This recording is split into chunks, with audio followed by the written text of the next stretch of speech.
Assalamualaikum warahmatullahi wabarakatuh. Anak-anakku tersayang kelas 5. Hari ini kita masuk subtema 3 lingkungan dan manfaatnya.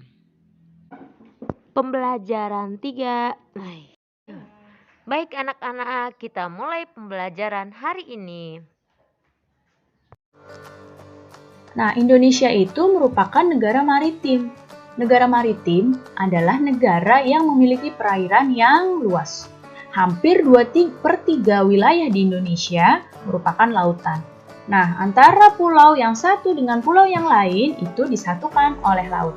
Jadi, Indonesia ini adalah negara maritim, yaitu negara yang memiliki perairan yang luas. Perhatikan gambar berikut ini. Bisa kalian lihat di peta ini, Indonesia ini perairannya sangat luas. Nah, 2/3 wilayah di Indonesia merupakan lautan. Wilayah di Indonesia ini merupakan kepulauan. Nah, antara pulau yang satu dengan yang lainnya itu disatukan oleh laut, membuat bervariasinya potensi yang dimiliki oleh Indonesia. Apa saja ya potensi kekayaan laut yang ada di Indonesia? Perhatikan gambar yang ada di hadapan kalian. Yang pertama ada ikan. Potensi kekayaan laut di Indonesia itu ada ikan. Ikan di Indonesia itu sangat banyak dan beragam. Kemudian ada tumbuhan. Tumbuhan laut yang biasa dimanfaatkan adalah salah satunya rumput laut. Kemudian ada mutiara, ada terumbu karang, ada garam, dan minyak bumi. Jadi, ini adalah potensi kekayaan laut Indonesia. Kondisi geografis sebagai negara maritim dan kepulauan membawa banyak keuntungan bagi bangsa Indonesia.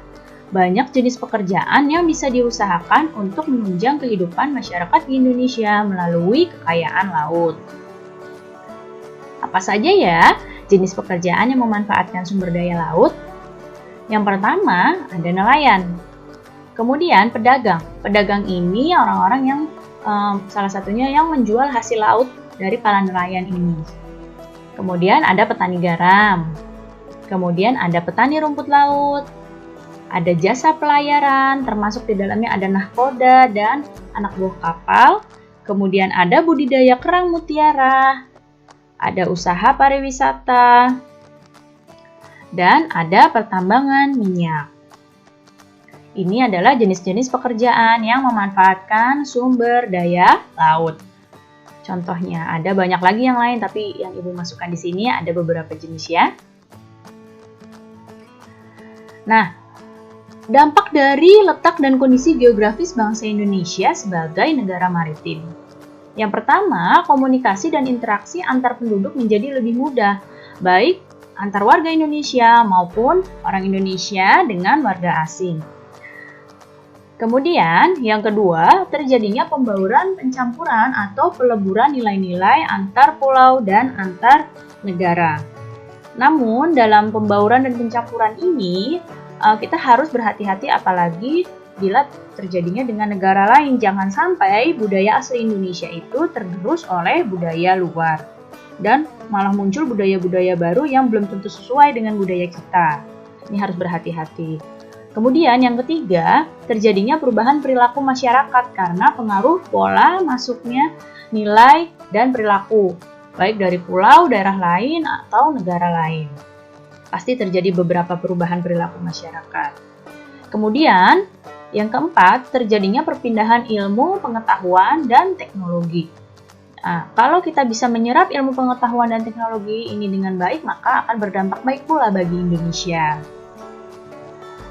Nah, keberagaman yang disebabkan dengan adanya perbedaan antara satu pulau dengan pulau yang lain itu tidak menjadi pemecah atau perenggang, namun justru menjadi pemersatu karena antara yang satu dengan yang lain itu di Indonesia bisa saling melengkapi. Hal ini sesuai dengan semangat persatuan dan kesatuan seperti pencerminan nilai-nilai Pancasila, khususnya Sila Persatuan Indonesia. Selain itu juga mencerminkan nilai-nilai yang terkandung dalam sila keadilan sosial bagi seluruh rakyat Indonesia.